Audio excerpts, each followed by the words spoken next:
Shalom, selamat malam bagi kita semua, saudara-saudara yang dikasihi oleh Tuhan, sahabat-sahabat konsep dimanapun Anda berada. Pada malam hari ini, betapa bersyukur kita kepada Tuhan, karena kita boleh kembali berkumpul dalam acara diskusi Sekolah Sahabat Live bersama dengan Concert People, bersama dengan Pendeta Milton Pardosi. Pada saat ini, sebelum kita mulai pelajaran Sekolah Sahabat kita akan sama-sama berdoa, dan saya minta kesediaan Pendeta Jimmy Huta Barat memimpin kita dalam doa. Marilah kita berdoa. Ya Tuhan Allah, Bapa kami di sorga, pada malam hari ini kami datang kepadamu sebagai Allah kami yang patut kami tinggikan dalam hidup kami ini. Ya Tuhan, kami sejenak berhenti dari segala aktivitas kami untuk mempelajari firman Tuhan melalui pelajaran Sekolah Sahabat. Kiranya Engkau membuka hati pikiran kami agar dapat menerima pelajaran-pelajaran ini, sehingga apa yang kami dapatkan nanti dapat kami lakukan dalam hidup kami, dapat kami ajar pada orang lain pada hari Sabat nanti, dan juga dapat menambah wawasan kami akan firman Tuhan. Kata juga yang akan menyampaikan hamba Tuhan, kiranya Engkau berkati supaya dapat menyajikan pelajaran Sekolah Sahabat bagi kami semua, khususnya sahabat-sahabat konsep yang menyaksikan dari live Facebook. Dan kami semua mendapatkan berkat daripadamu pada malam hari ini. Di dalam nama Yesus kami berdoa. Amin. Amin. Terima kasih Pendeta Jimmy untuk doa yang telah dilayangkan. Pada malam hari ini, pelajaran Sekolah Sahabat yang akan kita diskusikan berjudul Orang Asing di Pintu Gerbang. Ini adalah pelajaran yang kelima dari seri pelajaran Sekolah Sahabat kita di triwulan ini. Pada malam hari ini yang akan bawakan kesimpulan atau ringkasan dari pelajaran Sekolah Sahabat adalah Pendeta Ari Depari. Saya berikan waktu dan kesempatan ini kepada Pendeta Depari. Persilakan.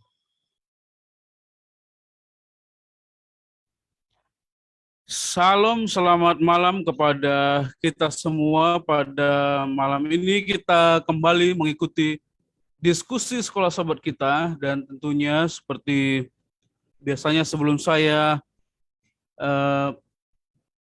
memulainya, kita akan tentunya nanti melihat bagaimana kesimpulan-kesimpulan yang boleh kita lihat di dalam diskusi ini, yang boleh menjadi dasar diskusi kita, yang tentunya akan menjadi satu bagian yang mungkin nanti boleh kita ambil untuk peribadahan kita di hari Sabat yang akan datang. Pada minggu ini kita melanjutkan pelajaran kita dari Kitab Ulangan, dan judulnya di sini adalah Orang Asing di Pintu Gerbang. Ini menjadi satu lanjutan pelajaran yang tidak bisa dipisahkan dari pelajaran kita minggu yang lalu. Izinkan saya untuk share screen. Orang asing di pintu gerbang. Kita lihat ayat yang dipakai menjadi ayat hafalan dalam pelajaran Sekolah Sahabat kita ini di dalam Ulangan 10 ayat 19. Sebab itu, haruslah kamu menunjukkan kasihmu kepada orang asing, sebab kamu pun dahulu adalah orang asing di tanah Mesir. Ini adalah satu perintah yang diberikan oleh Musa kepada bangsa Israel, yang berbicara tentang bagaimana sikap terhadap orang-orang yang bukan orang Israel. Mengenai peraturan ketetapan tentang sesama bangsa Israel sudah diteruskan oleh Musa, ya, bagaimana mereka harus hidup dan lain sebagainya. Tapi ada satu pesan yang tak kalah pentingnya diambil, bagaimana bersikap kepada orang asing. Ya, orang asing ini cukup luas ya gambarannya, dan saya melihat bahwa penekanan orang asing ini sendiri lebih kepada penekanan sesama manusia. Kita akan lihat. Di sini, dalam seluruh hal yang sudah Musa sampaikan kepada bangsa Israel, Yesus ulangi dan tekankan menjadi satu ketetapan yang sederhana. Ya. Isi dari hukum Taurat, apa sih yang Tuhan mau kepada manusia dengan seluruh ketetapan-ketetapan yang diberikan kepada Musa? Ya, kesimpulannya hanya seperti ini. Ya, kasihilah Tuhan Allahmu dengan segenap hatimu, segenap jiwamu, segenap akal budimu, segenap kekuatanmu.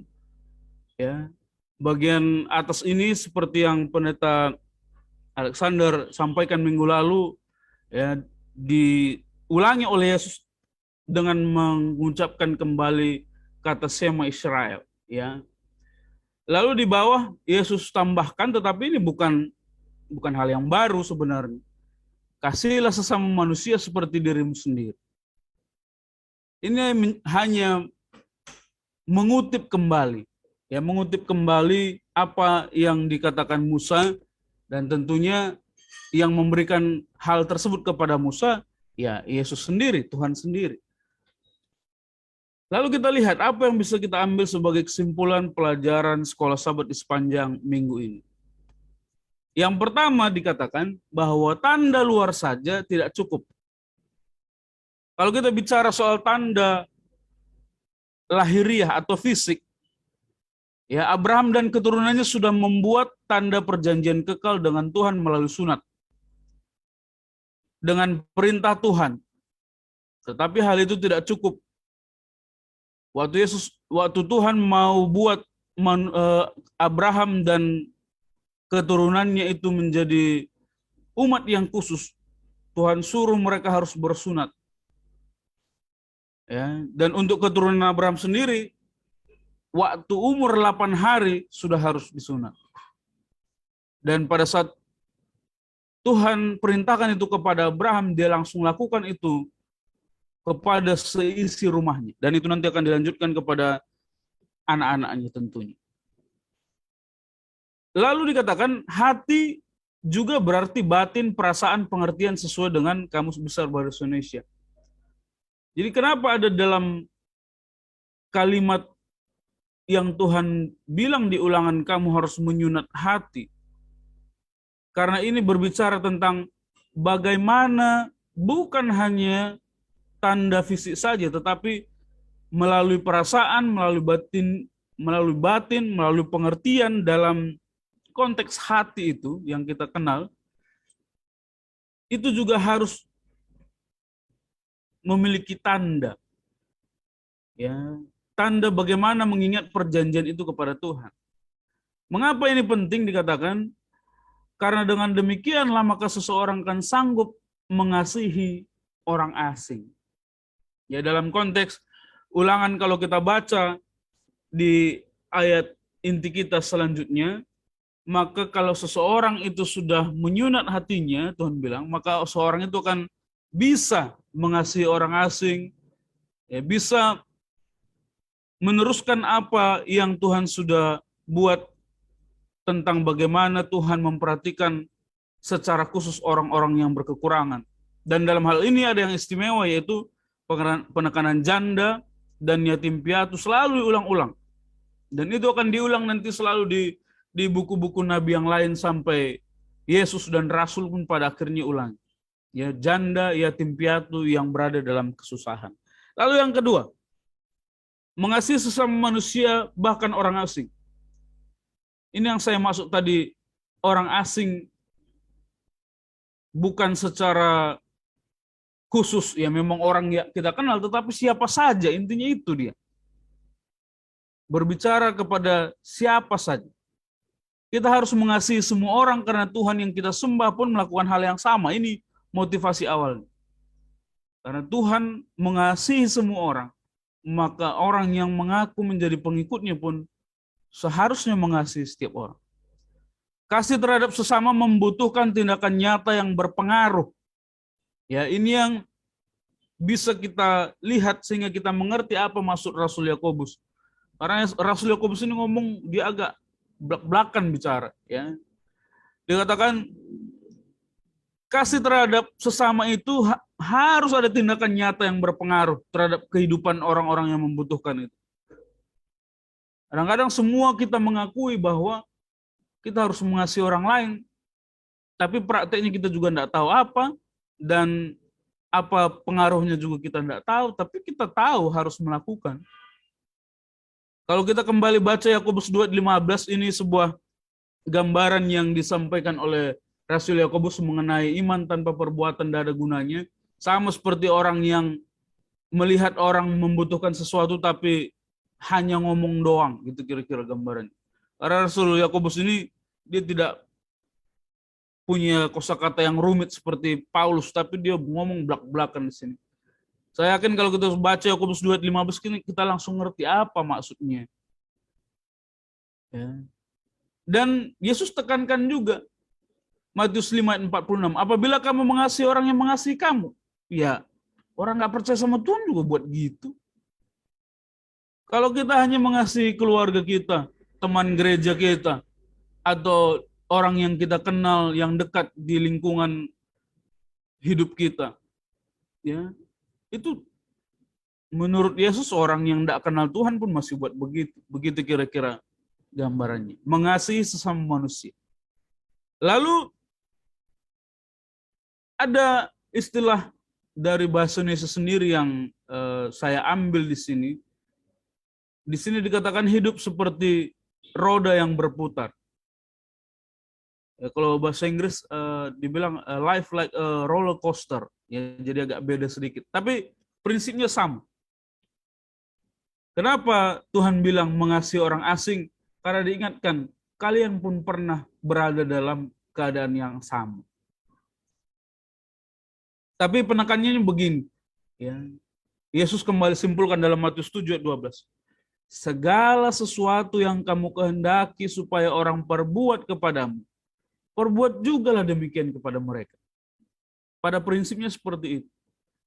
Bagaimana ya kita harus mengasihi orang lain, karena dalam hidup ini kita harus melihat secara luas. Bukan berarti prinsipnya bukan berarti begini.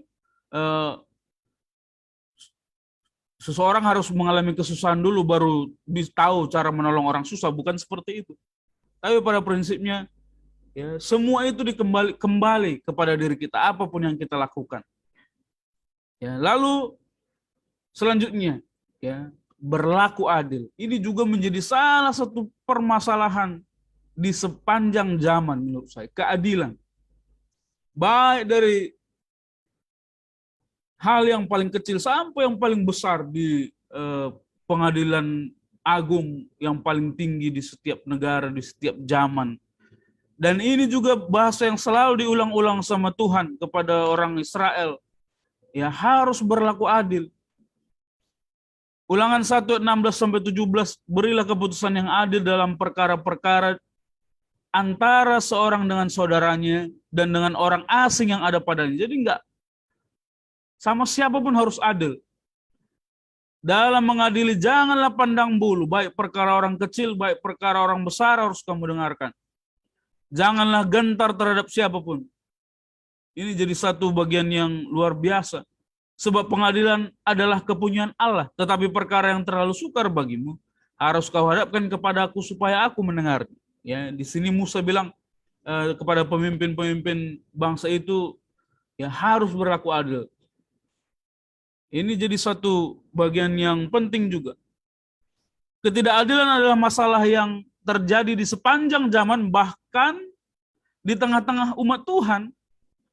Sehingga Tuhan mengulang perintah-perintah untuk berbuat adil di zaman selanjutnya.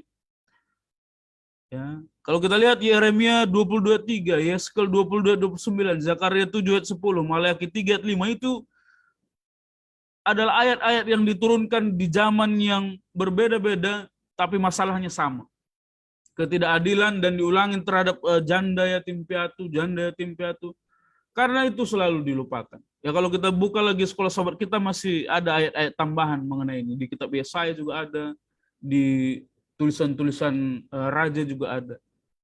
Karena ini terjadi, selalu terjadi, dan selalu terjadi. Menjadi masalah utama dalam kehidupan sendiri. Ya, sehingga di negara kita juga ada istilah yang disebut sebagai nepotisme. Ini salah satu bagian dari ketidakadilan.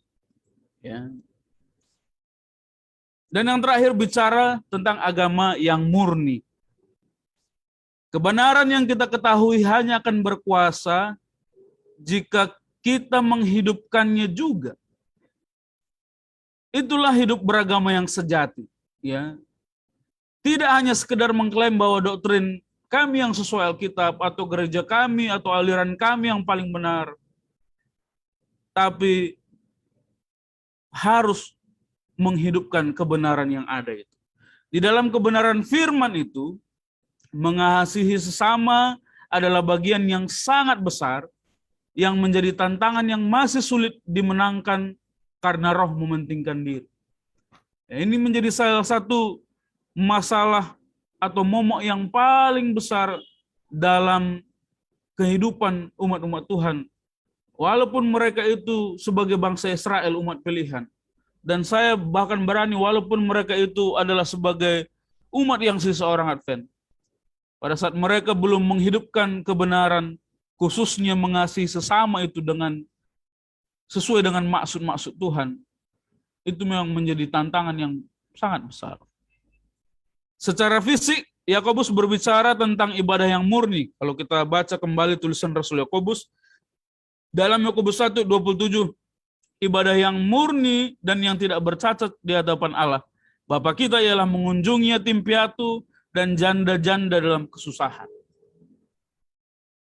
Ya, jadi ini luar biasa sekali karena pada prinsipnya, ya ini bukan satu ibadah murni rumus baru, bukan. Sebenarnya ini sudah diulangi sesuai dengan ulangan tadi, sesuai dengan nasihat kepada Yeremia melalui Yesaya, melalui Zakaria, Maleaki. Ini hanya diulang sama Rasul Yakobus. Ya, inti yang disampaikan Rasul Yakobus mengenai ibadah yang murni sebenarnya hanya mengulangi perintah Tuhan yang disampaikan oleh Musa, yaitu mengasihi Tuhan, ulangan 6 ayat 5, mengasihi sama manusia, ulang Imamat 19 ayat 18 yang dikutip oleh Yesus dalam Markus 12 ayat 30-31, sehingga kita mengerti bahwa kedua hal ini tidak dapat terpisah dalam hidup beribadah dan beragama. Dan tentunya kedua hal ini harus diseimbangkan. Ya, banyak orang yang berpikir dia selalu memandang ke atas, menyembah Tuhan, tapi mungkin dia tidak menyeimbangkannya dengan mengasihi sesama manusia. Ini yang menjadi satu bagian penting yang harus kita ingat di dalam pelajaran minggu ini. Sehingga pelajaran minggu ini tidak bisa dilepaskan kaitannya dengan pelajaran minggu lalu, mengasihi Tuhan Allah. Dan di bagian akhir, kutipan dari tulisan White, The Ministry of Healing, dikatakan, Kristus tidak memandang perbedaan kebangsaan, kedudukan, atau kepercayaan. Ahli-ahli Taurat dan orang-orang Farisi ingin karunia-karunia surga itu sebagai keuntungan lokal dan nasional dan tidak mengikut sertakan keluarga Allah lainnya di dunia ini. Tetapi Kristus datang untuk merobohkan setiap dinding pemisah. Ia datang untuk menunjukkan bahwa karunia rahmat kasih-Nya sama, tidak terbatas. Karunia Tuhan itu seperti udara, semua manusia di dunia ini hirup udara. Seperti terang. Ya, semua orang di dunia ini lihat terang matahari. Seperti hujan, semua orang terima hujan. Tidak ada perbedaannya orang yang percaya Tuhan, tidak percaya Tuhan, jadi dia tidak terima udara. Tidak seperti itu. Jadi kita tahu prinsipnya. Bagaimana kasih Tuhan kepada setiap orang sama, seperti udara, terang, dan hujan yang menyegarkan bumi. Kiranya ini menjadi satu dasar yang boleh menjadi diskusi kita pada malam ini, yang tentunya boleh menjadi tambahan-tambahan pelajaran sekolah sahabat kita di sepanjang minggu ini. Tuhan memberkati. Baik, terima kasih Pendeta Muda Hari Depari untuk materi yang telah disampaikan atau dari pelajaran sekolah sahabat kita terkait pelajaran yang kelima ya, orang asing. yang ada di pintu gerbang. Jadi eh, bagi saudara-saudara, sahabat-sahabat konsep yang menyaksikan tayangan dari Facebook, boleh berikan pertanyaan kalau saudara-saudara merasa ada yang ingin ditanyakan dari pelajaran sekolah sahabat kita pada malam hari ini. Ada satu pertanyaan yang masuk untuk Pendeta Ardi Pari dan untuk kita semua, tentu untuk kita diskusikan. Pertama, mengapa Allah memberikan perintah kepada orang Israel untuk mengasihi orang asing? Diulang-ulangi dalam kitab Ulangan. Apa penekanan yang Allah ingin ajarkan kepada bangsa Israel? Lalu mungkin kalau saya mau tambahkan pertanyaan ini, siapa orang asing yang dimaksud dalam Ulangan pasal 10 ayat 19 itu? Maksud saya, apakah sebelumnya ada kejadian yang menunjukkan bahwa orang asing itu menuju kepada spesifik orang atau spesifik bangsa gitu, atau spesifik orang, atau memang ini secara umum saja disampaikan oleh kepada bangsa Israel? Baik, saya persilakan kepada Pendeta Ardi Pari untuk memberikan respon dari pertanyaan ini. Terima kasih. Ya, pada saat Tuhan berbicara tentang orang asing, tentunya kalau kita lihat bahasa aslinya pun pengertiannya memang seperti pengertian bahasa Indonesia, ya, orang asing, orang yang bukanlah kaum bangsa Israel. Kalau bahasa Inggris dibilang stranger, ya. Sehingga pada prinsip ini, ya, orang asing yang dimaksud itu tidak memiliki makna khusus lainnya. Artinya siapapun mereka, ya, siapapun mereka.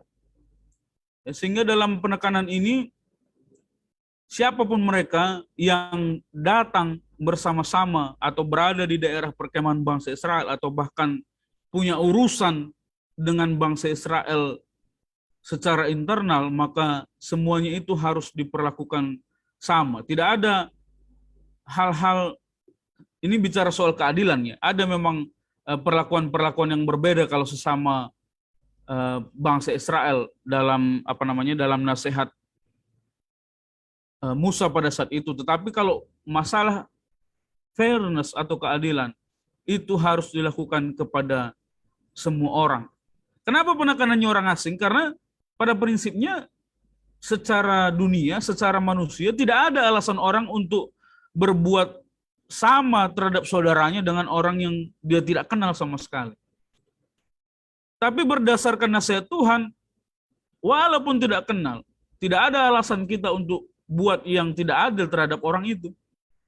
Ya, kalau logikanya, kalau kita bilang, ya wajarlah saya lebih baik sama Pendeta Abi daripada orang-orang yang ada di perempatan rumah pastori ini. Tapi Tuhan bilang tidak bisa. Ya, jadi orang asing siapapun. Jadi Tuhan ambil tolak ukur yang paling jauh sebenarnya. Ya. Kita harus mengasihi semua orang, bahkan siapapun itu. Begitu kira-kira. Kalau Yesus malah tambahkan, ya malah musuh aja harus dikasihi. Begitu kira-kira arah. Kenapa ini harus diulang-ulang? Kenapa ini seharusnya menjadi praktek kehidupan sehari-hari pengikut Tuhan? Terima kasih. Baik, terima kasih atas tanggapannya, Pendeta Arif. Berarti orang asing yang dimaksud ini memang secara umum, ya, artinya tidak spesifik kepada bangsa A atau bangsa B gitu, tapi memang kepada siapapun bangsa asing yang ada hubungan atau ada interaksi dengan bangsa Israel itu sendiri. Baik, saya mau ke Pendeta Alex. Tadi ada pertanyaan, coba saya ulangi lagi. Apa kira-kira maksud Tuhan atau mengapa Allah memberikan perintah ini, yaitu untuk mengasihi orang asing, itu diulang-ulang? Penekanan apa yang Allah ingin ajarkan kepada bangsa Israel? Silakan, Pendeta Alex. Baik, terima kasih Pendeta Abi. Mohon maaf ini sekaligus ada suara hujan. Penekanan, ya, bahasa penekanan. Mengapa ini harus diulangi? Saya mau tarik garis lurus daripada pekabaran dalam buku Ulangan ini. Garis lurusnya adalah Allah menyampaikan wujud rasa kasihnya yang ulangi kepada generasi kedua dari bangsa Israel yang keluar dari tanah Mesir. Yang pada waktu itu dia menyatakan kasihnya dan sehingga dasar itu diulangi. Nah, pelajaran apa yang diambil ketika mengasihi orang asing ini dihadapkan untuk pelajaran bagi kita. Nah, ketika bangsa Israel mendapatkan rasa kasih yang datangnya daripada Tuhan, maka Tuhan mau menunjukkan rasa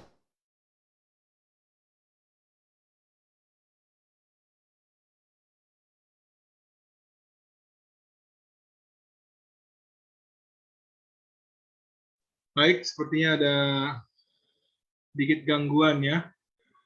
Oke, baik, sambil menunggu nanti lagi, mudah-mudahan dapat tersambung kembali. Saya mau langsung ke Sir Pardosi atau Pendeta Pardosi.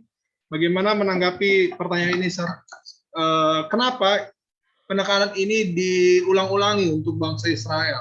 Apa maksud Tuhan menyampaikan pesan ini berulang-ulang? Lalu kalau kita bicara orang asing, sebenarnya tujuan orang asing ini ditujukan kepada siapa? Silakan, Sir.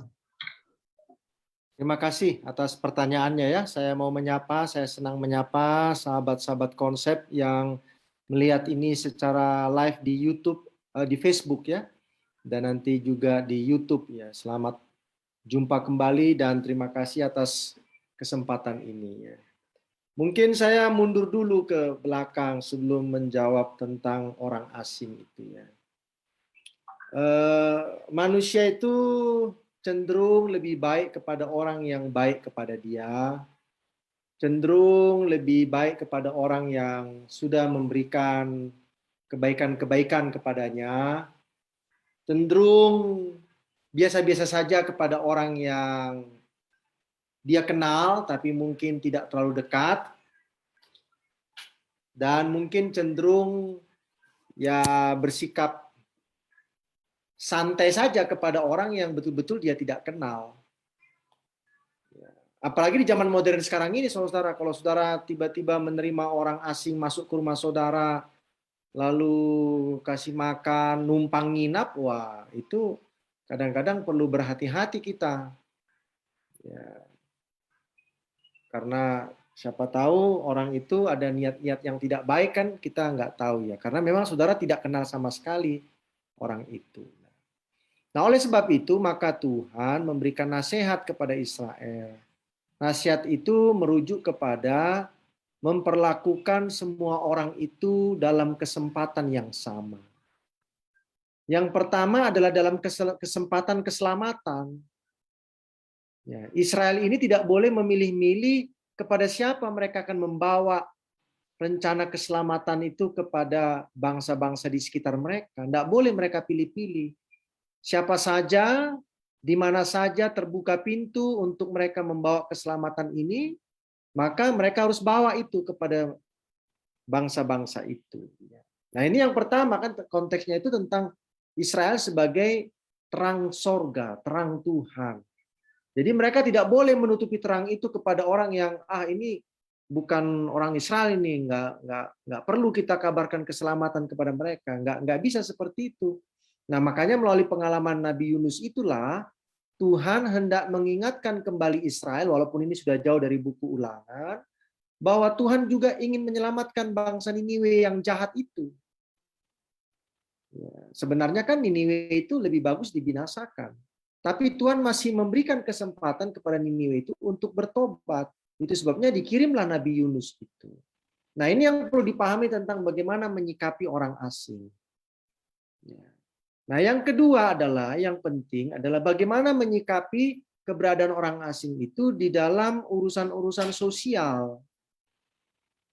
Ya, contohnya, karena dia orang yang tidak kita kenal, padahal dia tidak salah, akhirnya kita membela yang kita kenal, padahal salah. Nah, ini juga sebuah sikap yang tidak boleh. Jangan mentang-mentang karena dia orang asing, maka kita memperlakukan dia dengan tidak adil. Tadi pemateri kita sudah menyampaikan. Tidak boleh. Karena Israel kan sebagai terang. Nah, kalau Israel ini sebagai terang, membawa tentang keselamatan, tetapi mereka memperlakukan orang asing, padahal orang asing itu tidak salah, tetapi menjadi salah di mata Israel karena dia orang asing, maka itu akan menghalangi terang itu untuk apa? Boleh diterima oleh orang asing itu. Nah, ini masalah urusan sosial ya, dagang atau apa. Oh, kalau kepada bangsa sendiri dibikin murah, kepada orang asing 3-4 kali lipat. Maka orang asing itu akan berpikir, loh, ini kenapa jadi begini? Kok dari saya dia mengambil keuntungan luar biasa, padahal dari teman sebangsanya tidak. Ya. Nah, ini perlu dicermati baik-baik dalam menyikapi apa keberadaan orang asing atau orang yang sama sekali tidak kita kenal.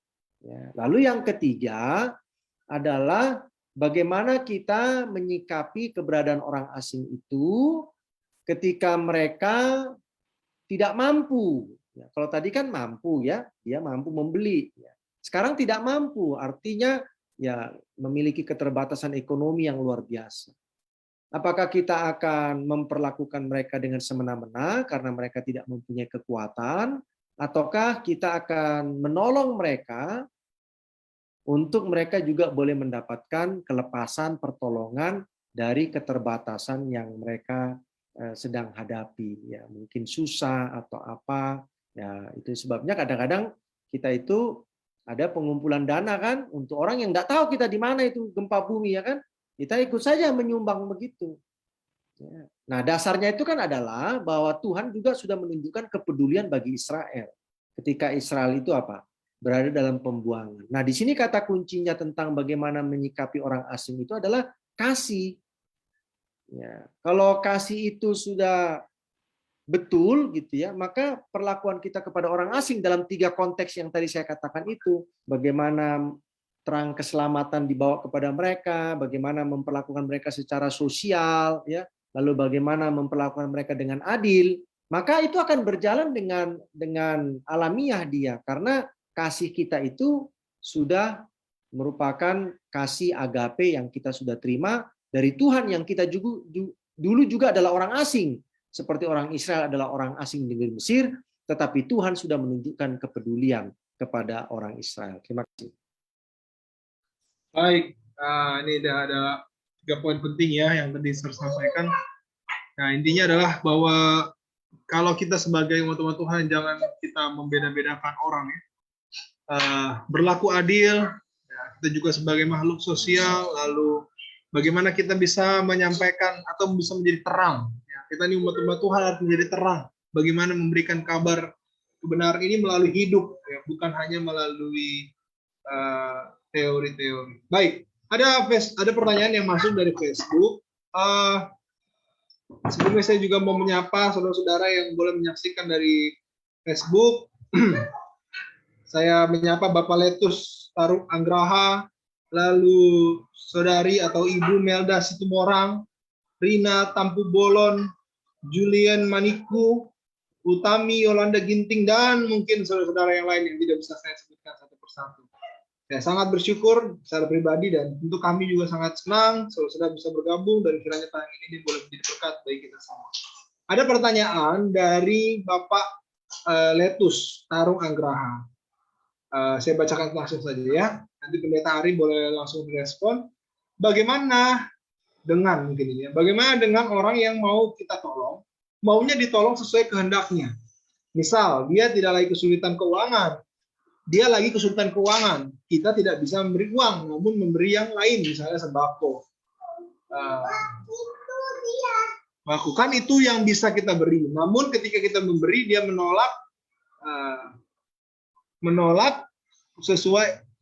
tak sesuai keinginan, karena tak sesuai keinginan mungkin. Bagaimana kita bersikap baik sebagai pribadi atau sebagai jemaat? Karena ketika dia butuh bantuan, kita jadi berpikir 2 kali. Ya mungkin ini sebagian kasus ya. Kalau kita menolong orang, ternyata apa yang kita berikan tidak direspon dengan baik karena dia tidak membutuhkan atau mungkin dia maunya yang lain. Ya. Bagaimana Pendeta Ari? Silakan. Terima kasih. Terima kasih untuk hamba Tuhan Pak Letus yang setia menyaksikan tayangan-tayangan konsep dan juga selalu merespon dengan pertanyaan-pertanyaan yang menarik. Seperti yang disampaikan oleh Pendeta Abigail, dalam hal ini mungkin ada satu peristiwa yang tidak umum tentunya, tetapi saya yakin dan percaya masing-masing kita bisa bayangkan situasi ini terjadi secara benar-benar ya. Karena memang ada orang-orang yang tidak menerima bantuan-bantuan yang menurut dia tidak relevan dengan masalah yang dihadapi. Sehingga dalam hal ini secara khusus saya pikir yang pertama sebelum kita membantu orang lain, kita harus tahu apa masalahnya. Dari satu sisi memang cukup arogan lah seseorang yang mau dibantu tidak menerima bantuan. Tapi kalau kita teliti lagi, kalau memang bantuan yang diberikan itu tidak sesuai dengan permasalahan yang dihadapi, mungkin wajar juga dia menolak pertolongan. Tetapi saya pikir ini harus dijalankan dengan sikap-sikap rendah hati dan berdasarkan kasih. Kita memang selalu kembali ke situ. Ya mungkin kita salah pengertian, kita bisa bantu orang. Tapi yang pertama untuk orang yang menolong, prinsip saya, biarlah kita menolong berdasarkan kasih kita, apa adanya. Dan memang kita, karena mengasihi orang itu, kita mengusahakan apa yang kita bisa bantu, kita bantu. Kadang-kadang memang kejadian seperti itu ya, tidak sesuai dengan apa orang butuhkan. Tapi kita tidak usah pusing. Yang penting prinsip yang Tuhan sudah ajarkan itu sudah kita praktekkan. Walaupun nanti ada kisah-kisah yang terjadi seperti yang digambarkan oleh Pak Letus ini. Dan tentunya juga orang yang menerima bantuan ya. Kadang-kadang orang yang menerima bantuan ini ada orang yang tetap berada dalam sikap yang tidak rendah hati. Mungkin ada orang yang salah paham dengan kebutuhan-kebutuhan kita, tetapi kita harus mengapresiasi ya setiap usaha-usaha orang, walaupun bantuan itu tidak menjawab masalah kita, tapi setidaknya pada saat orang mendukung dengan doa, dengan kata-kata dan lain sebagainya. Kadang-kadang orang ngomong, saya enggak perlu ngomong, saya butuhnya aksi untuk membantu saya. Ya salah juga. Ya. Jadi saya pikir seperti itu. Ya, sebagai orang yang mau menolong, kita juga harus meminta hikmat dari sorga, supaya Tuhan bantu kita bagaimana cara menolong saudara ini dengan baik. Dan bagi orang-orang yang membutuhkan pertolongan juga, kalau ini terjadi di jemaat, di keluarga, kita harus ya mengapresiasi usaha-usaha orang lain, walaupun kadang-kadang itu tidak bisa membantu masalah yang ada. Terima kasih. Baik, terima kasih. Jadi saya melihat dari jawabannya dua sisi yang perlu kita ketahui, bahwa dari sisi kita yang memberi bantuan, kita juga mungkin perlu juga sedikit riset mungkin, atau mengetahui atau minta hikmat dari Tuhan, kalimatnya Bang Ari tadi ya. Nah, apa yang saya berikan ini boleh. Nah, di saat yang sama juga kalau kita terima bantuan ya harus tahu berterima kasih. Pendeta Riki mungkin ada yang mau menanggapi pertanyaan ini? Ya, terima kasih Pendeta Abi. Tadi menarik ya pertanyaannya. Kalau saya nggak salah tangkap dari pertanyaan tadi dibilang dikasih A misalnya, tapi kayaknya dia nggak butuh A, dia mau B, lalu A-nya ditolak gitu ya. Jadi kalau saya baca pertanyaannya Pak Letus tadi, ini jadi menarik ya. Saya jadi bertanya, itu orangnya susah beneran atau enggak gitu. Karena sepengetahuan saya, kalau orang membutuhkan kayaknya akan terbuka aja tangannya untuk menerima segala yang dikasih gitu. Urusan itu berguna apa enggak mungkin dipikirkan berikutnya. Itu dari sisi saya melihatnya dari sisi itu dulu. Kami pernah lah. Jadi orang ini butuh 10 misalnya, tapi kami cuma bisa kasih 3, dan itu memang maksimal yang bisa kami kasih. Dan saya sampaikan, Pak, kami cuma bisa buat ini. Ya terserah Bapak mau terima atau enggak, terus itu hak Bapak. Bapak terima kami syukur, enggak ya enggak apa-apa. Dan akhirnya nggak diterima juga gitu. Dalam hati ya kita sebagai manusia pikir, aduh gimana sih dikasih kok nggak diterima gitu. Jadi kalau sampai menolak, saya pikir mungkin ada masalah yang perlu diselesaikan gitu. Karena rasanya kalau benar dia orang susah membutuhkan, harusnya nggak ada penolakan. Toh dia nggak rugi dengan menerima itu. Nah, tentunya dari sisi kita yang memberikan, ya saya nggak tahu masalahnya apa yang Pak Letus tanyakan, tapi baiknya kita juga bijak ya melihat kebutuhan. Kalau memang kita cuma sanggupnya itu ya maksimal dengan apa yang ada.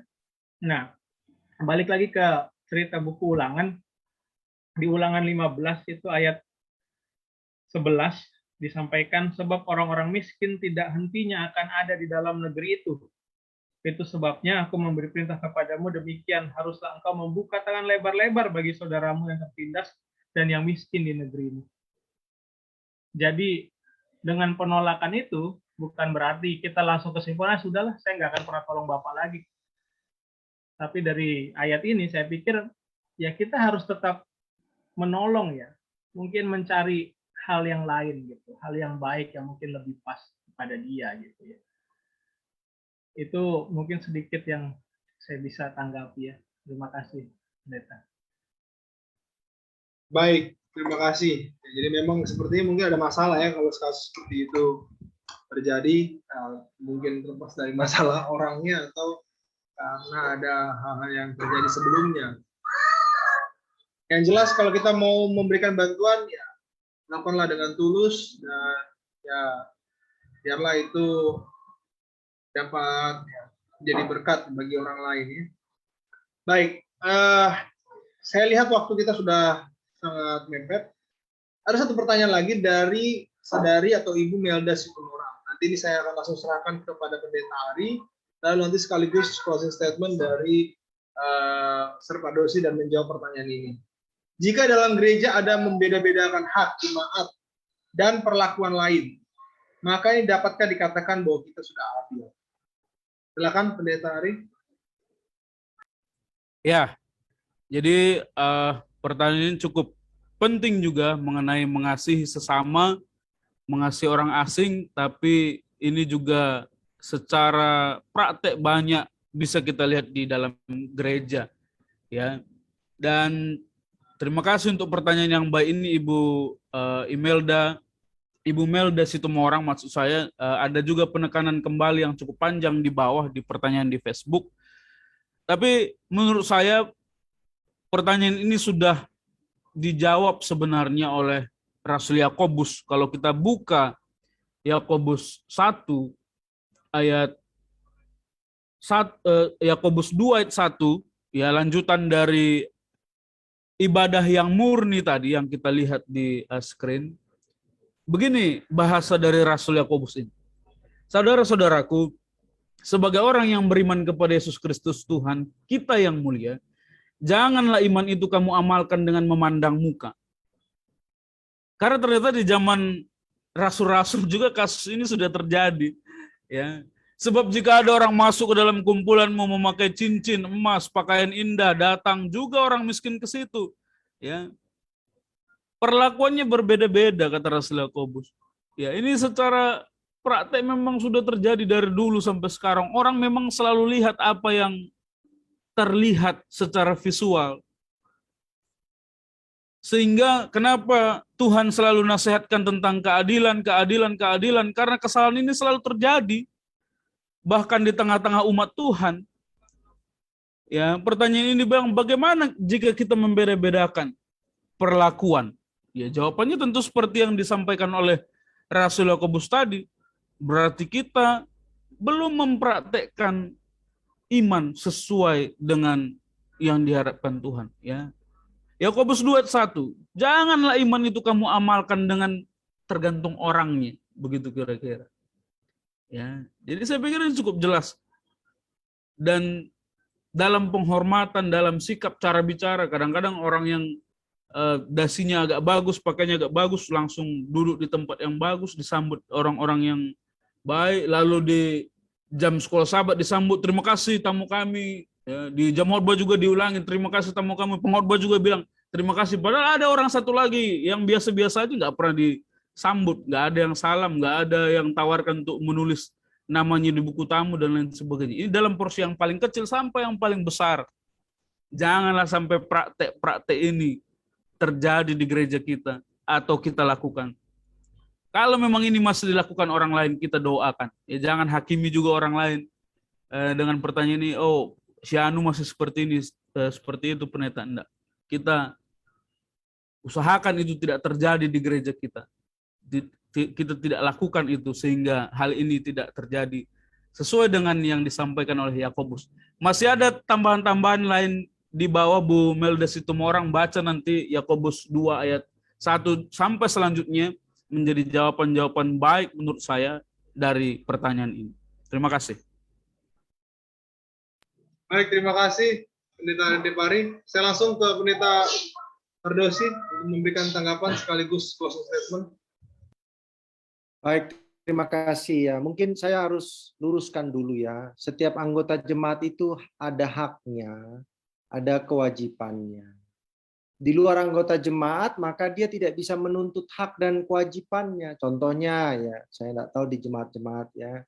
Kalau yang berduka itu adalah anggota jemaat, maka jemaat itu dari kas jemaat akan memberikan uang duka. Dan itu jumlahnya sama, mau orang kaya, mau orang miskin, selama dia anggota jemaat, dia akan mendapatkan uang duka yang sama. Nah, kalau dia bukan anggota jemaat, ya dia tidak berhak untuk mendapatkan uang duka. Karena itu diberlakukan kepada anggota jemaat. Tapi apakah yang bukan anggota jemaat itu tidak bisa mendapatkan sumbangan dari pribadi-pribadi di dalam jemaat itu? Ya bisa saja. Tetapi secara peraturan jemaat dia tidak bisa mendapatkan itu. Nah, kalau ini yang dipersoalkan, maka kita tidak bisa mempersoalkan itu karena itu adalah hak dan kewajiban seorang apa? Anggota jemaat. Sementara kalau dia bukan anggota jemaat, ya sudah barang tentu dia tidak boleh apa? Mendapatkan itu. Ada gereja yang kalau dia anggota jemaat mau menikah di gerejanya sendiri, dia tidak perlu membayar uang sewa, betul ya? Uang listriknya lah, uang kebersihannya. Tapi kalau dia bukan anggota jemaat, dia harus bayar. Nah, apakah ini namanya membedakan? Tidak, memang itu sudah peraturannya gitu. Kenapa? Karena sebagai anggota jemaat dia mungkin turut membantu dalam membangun gereja itu dulu kan begitu ya. Nah, tetapi karena dia adalah bukan anggota jemaat, maka dia harus membayar. Nah, kalau ini yang dipersoalkan, maka saya mendorong supaya itu tidak dipersoalkan karena itu adalah sebuah aturan main sebagai anggota hak dan kewajiban.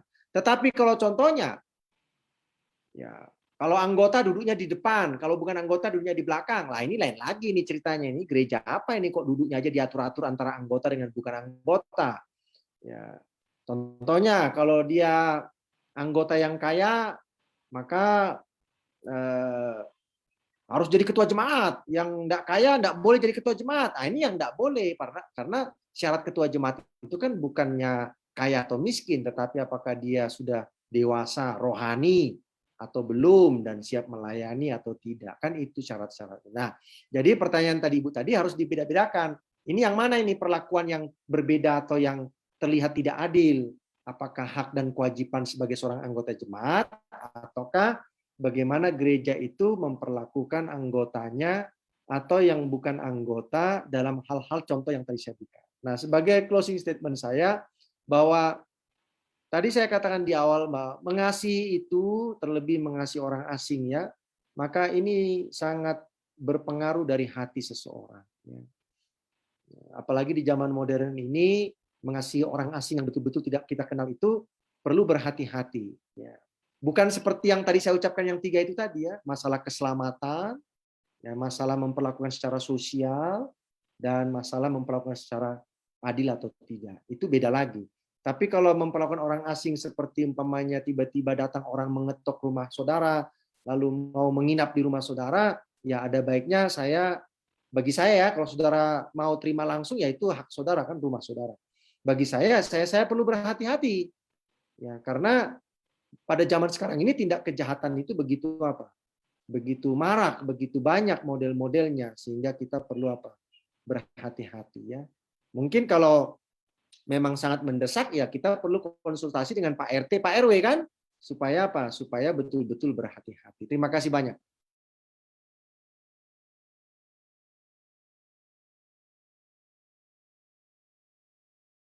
Baik, terima kasih. Closing statement saya berikan kepada Pendeta Ari.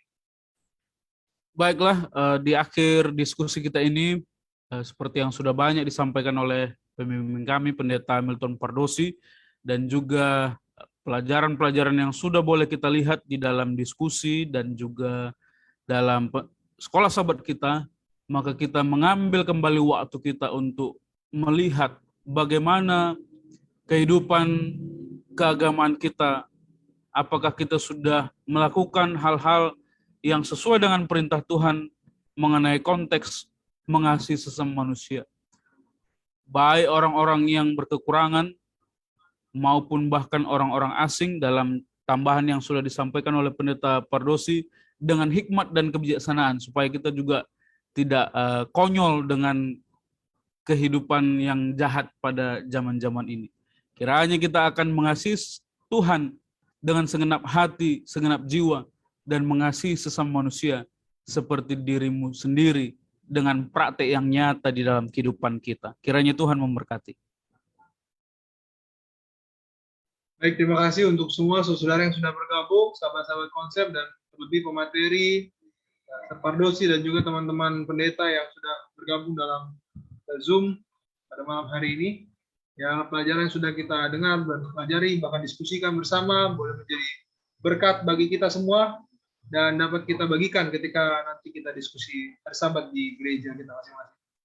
Untuk menutup diskusi sekolah sahabat ini, saya serahkan kepada Pendeta Ricky Mo untuk memimpin kita dalam doa. Mari kita berdoa. Tuhan, Bapa kami di sorga, kami kembali datang ke hadapan hadirat Tuhan, bersyukur, berterima kasih, waktu yang begitu baik kami boleh miliki untuk belajar akan firman Tuhan.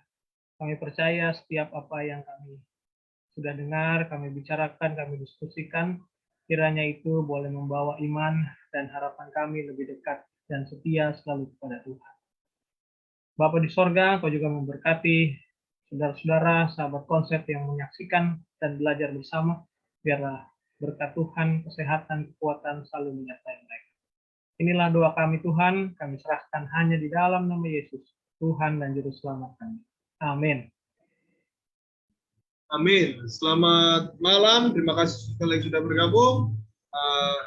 Saya tetap mengundang saudara untuk mengikuti sekolah sahabat minggu depan.